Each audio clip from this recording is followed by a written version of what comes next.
नमस्कार, जन टीवी उत्तराखंड में आप सभी का बहुत स्वागत है। मैं हूं आपके साथ प्रियंका तिवारी। बुलेटिन की शुरुआत करेंगे हेडलाइंस के साथ।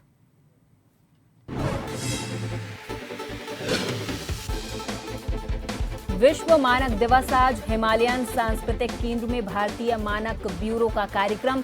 सीएम पुष्कर सिंह धामी ने की शिरकत। विपक्ष के निशान पर कैबिनेट मंत्री गणेश जोशी। आय से अधिक संपत्ति का मामला विजिलेंस कोर्ट को मंत्रिमंडल ने नहीं दिया जवाब। हरीश रावत ने बोला जुबानी हमला। जोशीमठ में भूस्खलन, मलबा आने से दहशत। हेलंग मारवाड़ी बाईपास निर्माण के दौरान की घटना, कोई हताहत नहीं।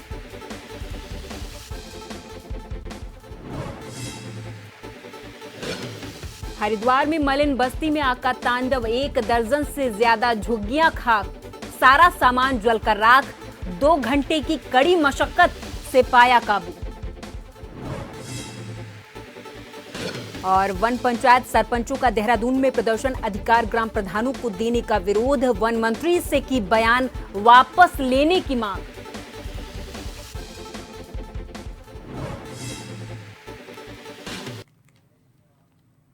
हिमालयन सांस्कृतिक केंद्र में भारतीय मानक ब्यूरो के द्वारा आयोजित विश्व मानक दिवस कार्यक्रम में सीएम पुष्कर सिंह धामी ने शिरकत की है। इस दौरान सीएम धामी ने कहा है कि विकसित भारत संकल्प को पूरा करने के लिए मानक ब्यूरो बहुत महत्वपूर्ण भूमिका अदा कर सकता है, क्योंकि भारतीय उत्पाद केवल अंतर्राष्ट्रीय स्तर पर ही नहीं बल्कि वो अंतर्राष्ट्रीय स्तर से भी ऊंचे स्तर के हों। इसमें सिर्फ मानक ब्यूरो ही महत्वपूर्ण भूमिका निभा सकता है।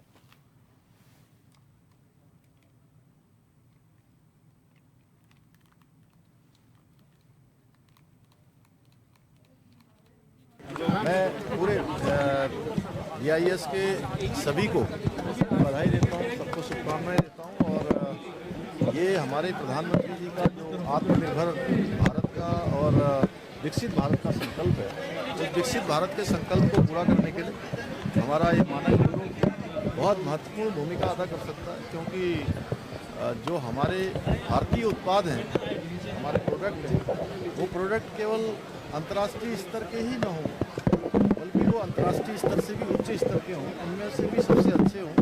तो उसमें सबसे महत्वपूर्ण भूमिका अगर कोई निभा सकता है तो भारतीय मानक ब्यूरो ही निभा सकता है। इसलिए हमको अपने सभी उत्पाद और सभी प्रकार के जितनी प्रकार की गतिविधियां हैं, हमारे सरकारी डिपार्टमेंट हैं, अन्य कृषि के क्षेत्र में, अन्य क्षेत्रों में, प्रशासन के क्षेत्र में, इनका उपयोग करना चाहिए और अच्छे से अच्छे स्टैंडर्ड हमको बनाने चाहिए। हम संकल्प लें कि हम हर क्षेत्र में अपने स्टैंडर्डों को बिल्कुल उच्च स्तर का बनाएंगे।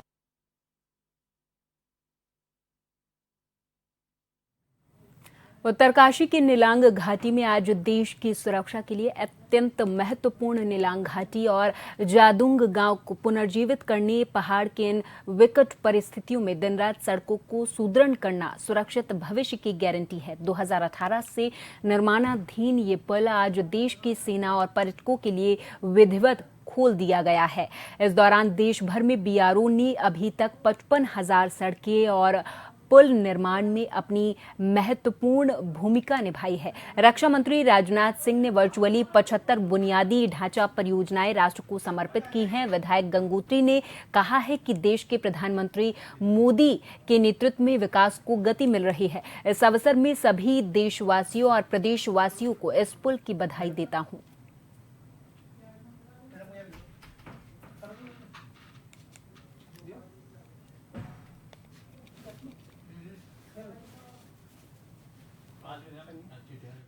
है जिसकी लंबाई 65 मीटर है और ये हमारा सितंबर 2018 में शुरुआत हुई थी। यहाँ की भौगोलिक परिस्थितियों को देखते हुए हमने केवल 6 महीने का जहाँ पे काम करने को मिलता है, हमने इसे सितंबर 2024 में काम किया। इससे हमारा जो नीलांग वाइब्रेंट विलेज है, वो जडांग वाइब्रेंट विलेज है, वो हमारा कनेक्ट हो रहा है और इससे टूरिस्ट संभावनाएं काफ़ी बढ़ जा रही। उद्घाटन में माननीय विधायक जी ने अपनी गरिमामय उपस्थिति दर्ज की। इस 75 परियोजनाओं का उद्घाटन माननीय रक्षा मंत्री जी ने सिक्किम से किया है। कि यशस्वी रक्षा मंत्री माननीय राजनाथ सिंह जी के द्वारा जो आज 74 परियोजनाएं आर्मी को और जो बन चुके हैं उनको जो है उनका विधिवत उद्घाटन हुआ। और मैं यहाँ पर आज हमारे यहाँ पर जो BRO के कमांडर हैं श्री श्रीवास्तव जी, आज जो हमारा यहाँ पर जो कच्छा सेतु पुल बनकर तैयार हुआ, और मैं BRO की पूरी टीम को भी बधाई देता हूँ और माननीय राजनाथ सिंह जी का और अपने देश के यशस्वी प्रधानमंत्री माननीय मोदी जी का आभार व्यक्त करता हूँ कि जो उनकी सोच है, जो उनका विजन है कि हमारी सीमाएं, हम सीमाओं तक कैसे सड़क से पहुँचे, उसका जीता जागता उदाहरण जो हमारा एक कच्चा ब्रिज था। बहुत डिफिकल्ट स्थिति यहाँ पर थी और BRO की टीम ने बहुत अच्छा काम किया।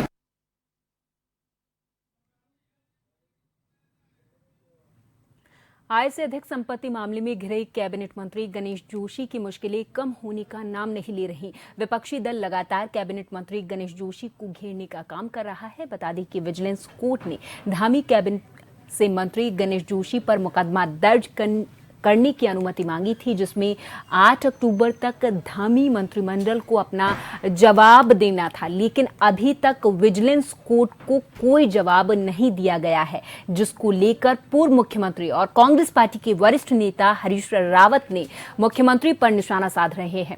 हरीश रावत का कहना है कि अकेले सवाल गणेश जोशी का ही नहीं, भाजपा में ऐसे कई धन भक्षक हैं और मुख्यमंत्री धामी जानते हैं कि अगर एक के खिलाफ कार्रवाई करेंगे तो फिर किसको छोड़ेंगे।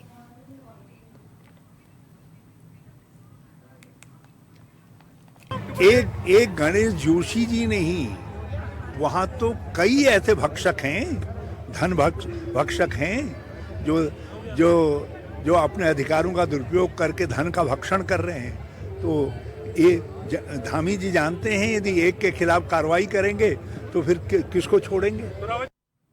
उत्तराखंड महिला कांग्रेस की प्रदेश अध्यक्ष ज्योति रौतेला ने केदारनाथ विधानसभा उपचुनाव में महिला कांग्रेस के नेताओं की ओर से व्यापक स्तर पर प्रचार प्रसार करने की बात कही है। उन्होंने कहा कि अभी तक पार्टी में कोई ऐसी महिला दावेदार सामने नहीं आई जो केदारनाथ विधानसभा उपचुनाव के लिए चुनावी मैदान में उतरना चाहती है। उन्होंने कहा कि पार्टी की ओर से जिसे प्रत्याशी के तौर पर मैदान में उतारा जाएगा, उसके पक्ष में महिला कांग्रेस की कार्यकर्ता घर घर जाकर चुनाव प्रचार करेंगी। उन्होंने आगे कहा कि जैसे ही चुनाव की तिथि का ऐलान होगा, उसके बाद से ही उनके साथ तमाम पदाधिकारी और महिला कार्यकर्ता केदारनाथ क्षेत्र में जाकर घर घर चुनाव प्रसार करेंगे।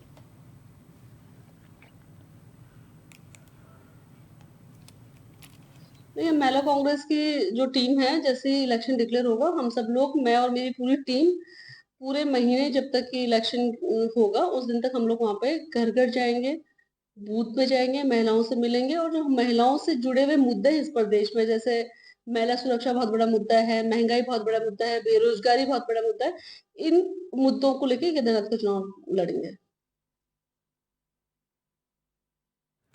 जोशीमठ में हेलंग मारवाड़ी बाईपास निर्माण के दौरान अचानक पहाड़ों से अधिक मात्रा में मलबा आ गया। जोशीमठ हेलंग मारवाड़ी बाईपास निर्माण के दौरान अचानक पहाड़ियों से मलबा आ जाने की वजह से निर्माण कार्य करने वाले मजदूरों में खौफ देखा जा रहा है। फिलहाल किसी भी प्रकार की कोई जनहानि नहीं हुई है।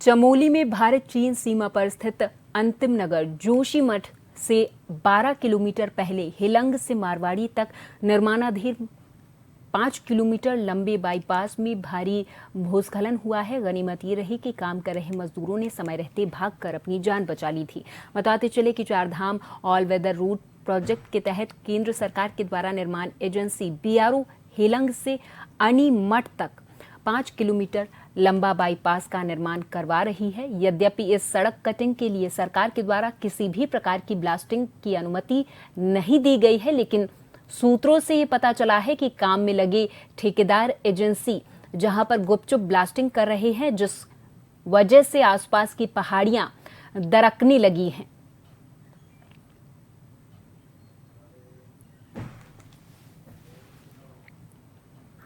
हरिद्वार में एक मलिन बस्ती में अचानक भीषण आग लग गई। आग लगने से अफरा तफरी मच गई। चंडी घाट के पास बनी झुग्गियों में अचानक भीषण आग लग गई थी, जिसमें 1 दर्जन से ज्यादा झुग्गी झोपड़ियां आग की चपेट में आ गई और उनमें रखा सारा सामान जलकर राख हो गया है। गनीमत ये रही कि आग में कोई जनहानि नहीं हुई है। आग की सूचना पर फायर ब्रिगेड की टीम भी पहुंची। 3 गाड़ियों की मदद से करीब 2 घंटे की मशक्कत के बाद आग पर काबू पा लिया गया था। इस अग्निकांड में कुल 17 झोपड़ियां जलकर खाक हो गई हैं, जिससे वहां रहने वाले लोगों के सामने आजीविका के साथ साथ रहने और खाने की समस्या उत्पन्न हो गई है। ऐसे में प्रशासनिक स्तर और सामाजिक स्तर पर लोग उनकी मदद को पहुंचे हैं।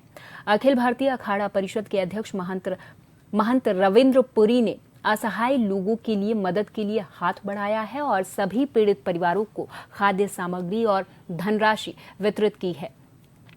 इधर प्रशासन की ओर से भी लोगों को आर्थिक सहायता दी गई है।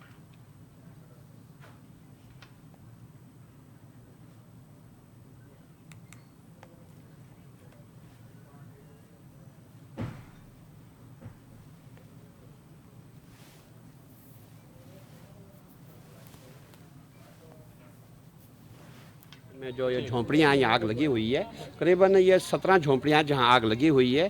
फिर एसडीएम साहब ने ये कहा था इनको कोई सहयोग दिया जाए, जिनको हमने 7-7 हज़ार रुपया, 10 किलो आटा, 10 किलो चावल, चीनी, बाकी जो भी सामान, छोटा मोटा सामान सब इनको दे करके हम लोग अब यहाँ से रवाना हो रहे हैं। ये जो चंडी घाट के पास जो ये बस्ती है, यहाँ पे दुर्भाग्यपूर्ण घटना हुई जिसमें 17 परिवार प्रभावित हुए हैं कुछ झोपड़ियाँ जलने के कारण।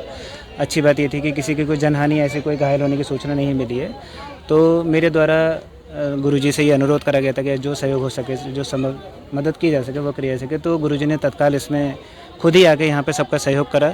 5,000 रुपये के चेक दिए हैं, 2,000 रुपये मौके पे सबको नगद दिए हैं ताकि वो इमीडिएट अपनी ज़रूरतों को पूरा कर सकें। हाल ही में वन मंत्री सुबोध उनियाल ने उत्तराखंड के जंगलों में लगी भीषण आग से हुए नुकसान के बाद एक बयान जारी करते हुए कहा था कि वन पंचायत सरपंचों के अधिकार अब ग्राम प्रधानों को दिए जाएंगे, जिसके विरोध में आज प्रदेश के सभी वन पंचायत सरपंचों ने वन मुख्यालय के बाहर धरना प्रदर्शन किया है और मुख्य वन संरक्षक को ज्ञापन दिया है और मांग की है कि वन मंत्री को अपना बयान वापस लेना चाहिए, क्योंकि वन पंचायत सरपंच के अधिकार ब्रिटिश काल के समय से चलते आ रहे हैं और इन अधिकारों को सरकार छीनती है तो सभी सरपंच अपने बस्ते वन विभाग में जमा करवा देंगे और केदारनाथ विधानसभा उपचुनाव का भी बहिष्कार करेंगे। साथ ही अपनी जमीनों में किसी भी सरकारी ऑफिसर को आने नहीं दिया जाएगा और न ही जंगलों की आग बुझाने के लिए सरपंच आगे जाएंगे। की लड़ाई है कि भाई आप जो है वन पंचायतों को अधिकार दो। वन पंचायतों की जो लड़ाई है उसको पूर्ण रूप से आप इसमें एक जो अधिकार वन पंचायतों को अधिकार हमको मिल नहीं पाता है। इस संबंध में आज पूरे जनपद उत्तराखंड के तमाम सरपंच यहाँ आए हुए हैं, तमाम 11 जिलों के सरपंच यहाँ आए हुए हैं। हम चाह रहे हैं कि जिस प्रकार से हमारी लड़ाई वर्षों से चल रही है, माननीय मुख्यमंत्री जी ने सुन रहे हैं, अभी केदारनाथ का चुनाव होने वाला है। अगर माननीय मुख्यमंत्री जी इसी प्रकार वन मंत्री जी स्टेटमेंट देते रहे और वन पंचायतों की सुध ली तो हम लोग केदारनाथ में जो आने वाला चुनाव है उसका भी हम कहीं ना कहीं विरोध करेंगे। और अगर ऐसे ही हमारे साथ रवैया रहा सरकार का तो हम आने वाले समय में अपना मोर, अपना बस्ता वन मुख्यालय में जमा कर देंगे। और यहाँ पर वक्त है एक छोटे से ब्रेक का, फौरन हाजिर होंगे कुछ और खबरों के साथ।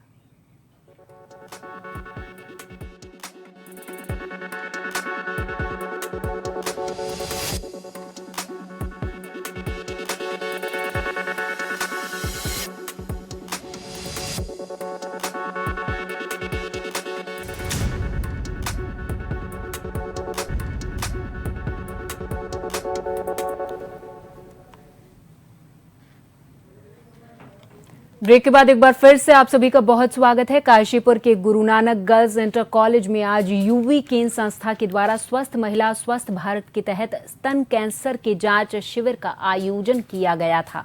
शिविर में 50 के करीब छात्राओं और कॉलेज स्टाफ की जांच विशेषज्ञों की टीम ने की है। बता दें कि पूर्व भारतीय क्रिकेटर युवराज सिंह के द्वारा स्वयं कैंसर जैसी बीमारी से ग्रसित होने और उससे उबरने के बाद उनके द्वारा कैंसर की जागरूकता से संबंधित और इस गंभीर रोग के इलाज के लिए संस्था के द्वारा काम किया जा रहा है। इसी के तहत टीम के द्वारा कैंसर से संबंधित जानकारी और इस बीमारी से बचाव के तहत महिलाओं में स्तन कैंसर से जुड़ी जानकारी आज काशीपुर के कॉलेज की छात्राओं के साथ स्वस्थ महिला स्वस्थ भारत कार्यक्रम के तहत free breast cancer screening camp के माध्यम से साझा की गई है।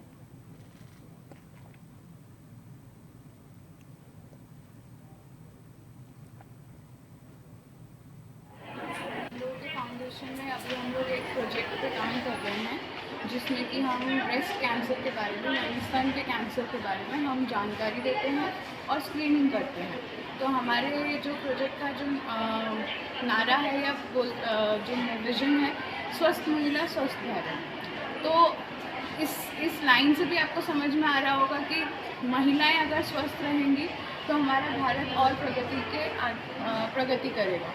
तो हम लोग यहाँ पे 1 साल का हम लोगों का प्रोजेक्ट है। तो हम उधम सिंह नगर में अलग अलग जगह में हम लोग कैंप ऑर्गेनाइज करते हैं। वी कैन यानी मैं और आप भी बहुत कुछ कर सकते हैं। युवराज सिंह की जो कि कैंसर सर्वाइवर हैं, उनकी ये मुहिम पूरे देश में इस समय महिलाओं का ब्रेस्ट कैंसर का परीक्षण निःशुल्क कर रही है और उसके बाद उनकी यदि कोई पेशेंट डिटेक्ट होता है तो उनकी ट्रीटमेंट की व्यवस्था भी कर रही है। तो मुझे लगा कि हमारे विद्यालय के बच्चियों को भी इसकी अवेयरनेस जागृत हो, इसलिए इस कैंप का आयोजन यहाँ पर करा है। विश्व प्रसिद्ध जिम कॉर्बेट नेशनल पार्क का एक और जोन पर्यटकों के लिए मानसून सीजन के बाद खोल दिया जाएगा। बता दें कि 30 जून को मानसून सीजन को देखते हुए हर वर्ष पर्यटकों की सुरक्षा के मद्देनजर बंद होने वाले बिजरानी पर्यटन जोन में एक बार फिर कल सुबह से ही पर्यटन गतिविधियां शुरू हो जाएंगी। कल सुबह से 30 जिप्सियां सुबह और 30 जिप्सियां शाम की पारी में पर्यटकों को जंगल के अंदर सफारी पर लेकर जाएंगी, जिसका शुभारंभ कॉर्बेट के निदेशक के द्वारा जिप्सियों को हरी झंडी दिखाकर किया जाएगा। वहीं उन्होंने बताया है कि पार्क के ढिकाला जोन को 15 नवंबर से पर्यटकों के लिए खोल दिया जाएगा और उसी दिन से पार्क के अलग अलग क्षेत्र में नाइट स्टे की सुविधा भी शुरू कर दी जाएगी।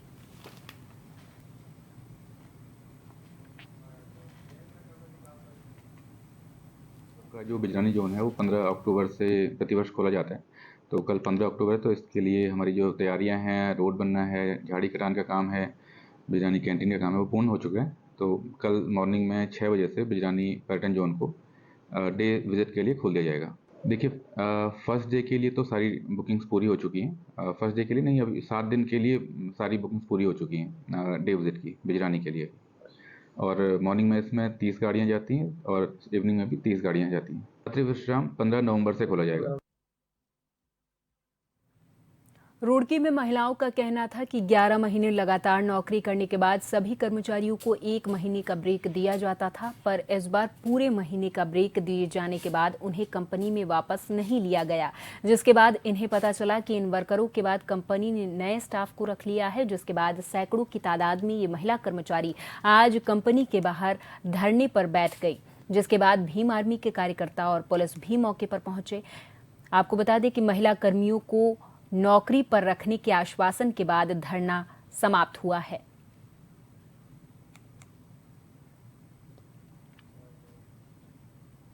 लड़कियों को किसी को 3 महीने हो गए, किसी को 4 महीने हो, किसी को 5 महीने हो, बुलाते नहीं है। नवी लड़कियों को वैकेंसी लेते हैं, पुरानों को बुलाते नहीं है। बस इसी मारे हमने ये धरना रखा। कितने दिन का ब्रेक देते थे? 1 महीना का ब्रेक देते थे। 1 महीना का बाद कौन सी फैक्ट्री है? छेड़ा कम। अभी क्या हुआ? अभी क्या रीजन निकला? क्या कुछ जवाब दिया कंपनी ने? हाँ जी, अब तो कहा कि अब लड़कियां आ सकती हैं ब्रेक के साथ। जब जिन लड़कियों को ब्रेक दे रखा, उनके अगर वो लड़कियां आएंगी उसके बाद कम है लड़कियां तो नई वैकेंसी लेंगे, इससे पहले लेने के लिए। कुछ महीने से जो यहाँ लेडीज काम करती है उनको ब्रेक के नाम पर प्रताड़ित किया जा रहा था लगातार। किसी को 1 महीने का ब्रेक दे करके उसको 3-4 महीने तक नहीं बुलाया जा रहा था। तो आज मैनेजमेंट से बात हुई है, मैनेजमेंट ने हमें बता दिया कि भाई आगे से ऐसा नहीं होगा और जो रिक्वायरमेंट होगी 2 दिन बाद या 10 दिन बाद जैसे भी रिक्वायरमेंट निकलती है तो जो पुराने वर्कर है यहाँ पर उनको ही बुलाया जाएगा, नया वर्कर कोई नहीं रखा जाएगा। जैसे नई लाइन तैयार होती है तो हमारी वो उनकी खुद की अलग टेंशन है कि नई लाइन पर कौन लोगों को वो लगाते हैं नहीं लगाते हैं, पर जो पुराने बंदे जैसे ब्रेक पर जाते हैं उनको बुलाया जाए।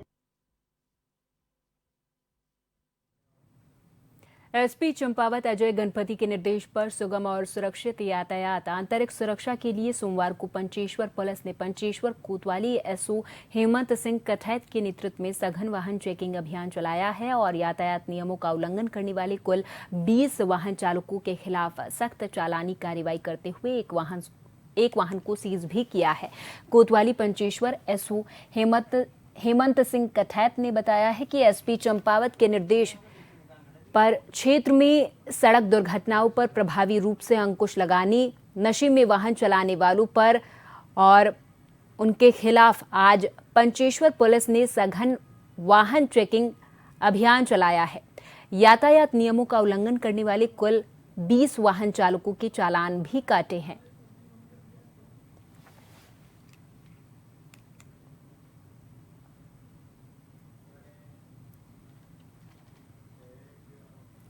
इधर किसानों ने धान की कटाई शुरू कर दी है, पर हरिद्वार क्षेत्र के एसएसआई गोदामों पर धान क्रय केंद्रों पर उचित मात्रा में धान की खरीद नहीं हो पा रही, जिसको लेकर मंगलौर एसएसआई रविंद्र बिष्ट से बातचीत की गई तो उनका कहना है कि जब से धान की कटाई शुरू हुई है तब से कुल 28 कुंतल धान की खरीद की गई है। रविंद्र बिष्ट ने किसानों से अपील की है कि अपने धान के उचित मूल्य प्राप्त करें। 23 और 23-20 रुपए कुंतल के दाम पर खरीद की जा रही है।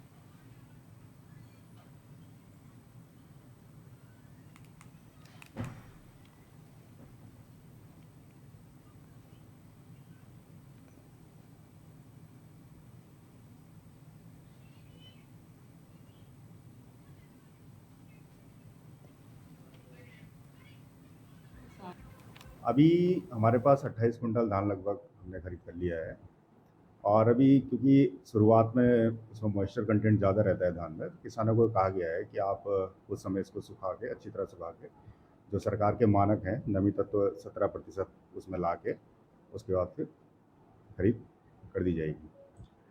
अभी जो धान का न्यूनतम समर्थन मूल्य है, धान कॉमन जो मोटा चावल है, मोटा धान है, उसका 2300 रुपये प्रति कुंटल है और जो ग्रेड ए में आता है जो जनरली बारीक वाला वो 2320 रुपये प्रति कुंटल है। और इसी के साथ इस बुलेटिन में फिलहाल के लिए मेरे साथ बस इतना ही। आप देखते रहे जन टीवी। नमस्कार।